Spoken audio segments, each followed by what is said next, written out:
कडेगाव कोर्टामध्ये आत्ता निघालो आहे. कोल्हापूर इस्लामपूर रोडवर आता कडेगावला निघालो आहे. इस्लामपूर ड्रायव्हिंग चालू आहे आता.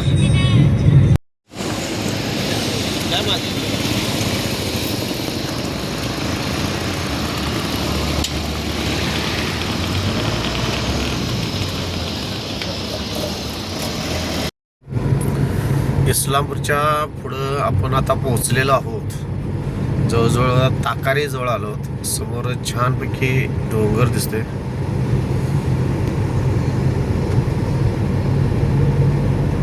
अतिशय वातावरण छानपैकी बघण्यासारखं आहे. दिवाणी फौजदारी न्यायालय.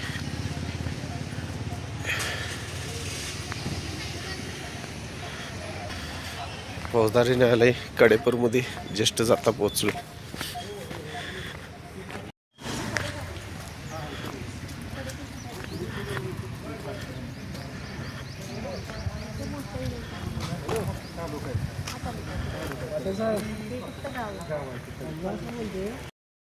चला, कोर्टाची मधली सुट्टी झाल्या. जरा चहा नाश्ता करून येतो, नंतर मग आणि क्लार्का भेटूया. संपूर्ण कडेगाव कोर्टाचा परिसर.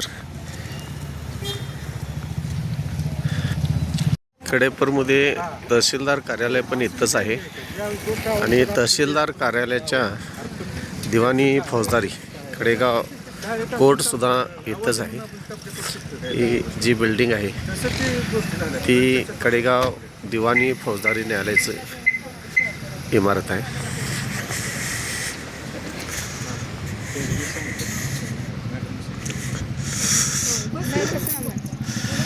समोरचे आहे ते प्रशासकीय कार्यालय.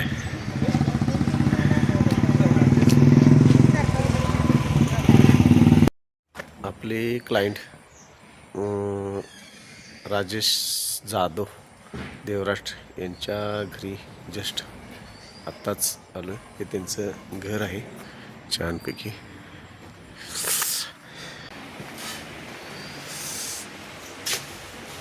देवराष्ट्री, तालुका कडेगाव, जिल्हा सांगली. सागरेश्वर मंदिर आलो आहेत आपण.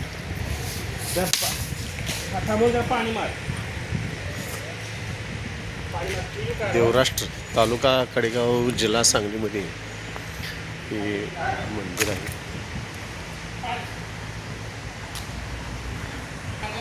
जाता जाता मुलं बघून जाऊया.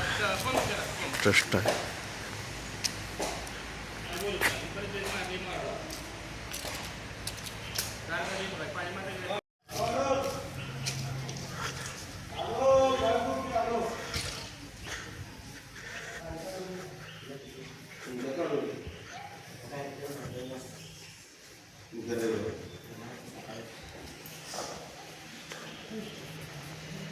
कसं ठेवलेत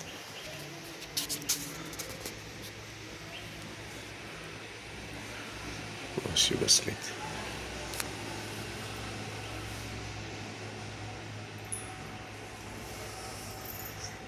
संगमेश्वर देवाचं मंदिर.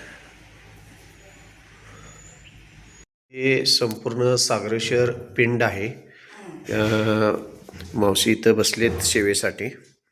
थोडंसं मावशी ते सांगा, जरासं माहिती थोडीशी सांगा. एक अंबिका वन होतं आणि ते 2 ऋषी आहेत इकडं. बर. तिथं तपश्चर्याला बसले होते. हां. मग कुंडाचे सत्तेश्वर राजा शिकारायला आले होते. बर.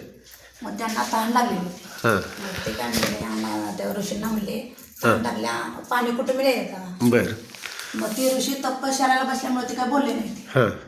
मग ते म्हणले, राजा मी असून तुम्ही माझ्यासंग बोलला नाहीसा, म्हणून त्यांनी अंगावर त्यांच्याशी शिंतवडलं. मग त्यांनी शाप दिला राजाला. जरासं उठून बरं म्हणजे मंदिरावर सांगा, बोला की. राजाला शाप दिला, रात्रीची किडी पडतील, दिवसा नाहीशी होती. मग तसंच झालं, रात्रीची किडी पडायला लागली, दिवसा नाहीशी व्हायला लागली. मग तसंच ती पुन्हा अनेक इकडे आले. मग तिने तिकडं एक विमलकुंड आहे, छोटासा घरा होता. तिने हात धुतल्या, त्या जागेला काही किडे पडले नाही. मग तिने पण आज सकाळ उठून शेतात तिने आले तिथं संपूर्ण आंघोळ केली. बर आंघोळ केल्यावर सगळं ती केलं नाहीसे झाले.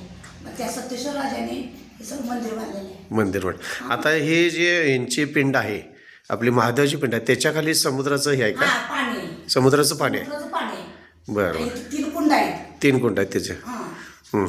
आणि पाणी कधीही आटत नाही. त्या कुंडाचं पाणी कधी उन्हापासून कधी आवडतं दुष्काळ न होता तरी सुद्धा होतात पाणी. ठीक आहे ओके एक मिनटं हे सागरेश्वर मंदिरावाले कुंड आहेत ह्या कुंडाचं पाणी उन्हाळं पावसाळं 12 महिने कधीही आटत नाही. एक मिनटात आपलं नाव कसं म्हटलं पांढरंग. पांढरंग साहेब जरासं माहिती सांगा की महाराज. हे 3 कुंड आहेत पाण्याचे. हां कधी याचं पाणी कमी येत नाही. हां उन्हाळा असो की ते 72च्या दुष्काळ सुद्धा याचं पाणी कमी झालेलं नाही. हां 72ला 71ला काहीतरी दुष्काळ पडला 71 दुष्काळ पडला तर त्यावेळी सुद्धा सुद्धा पाणी कमी झालेलं नाही. 3 कुंड आहेत.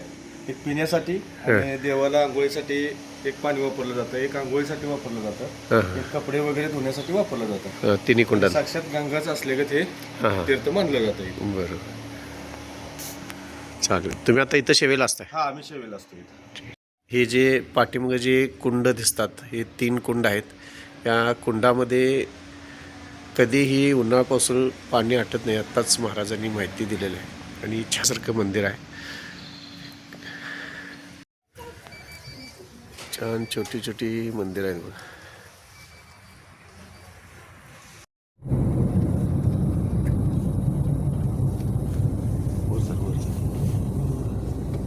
वरना सुद्धा खाली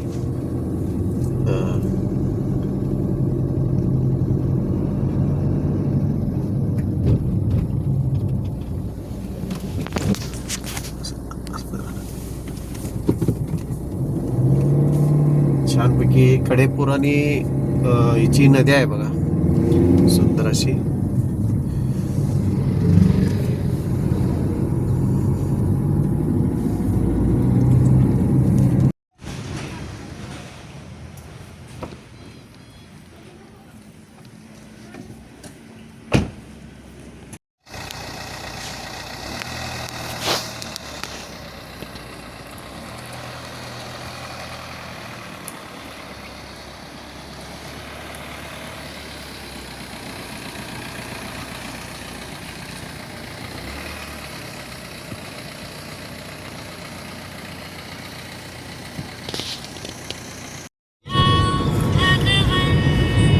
कडेगाव कोर्टामध्ये आत्ता निघालो आहे.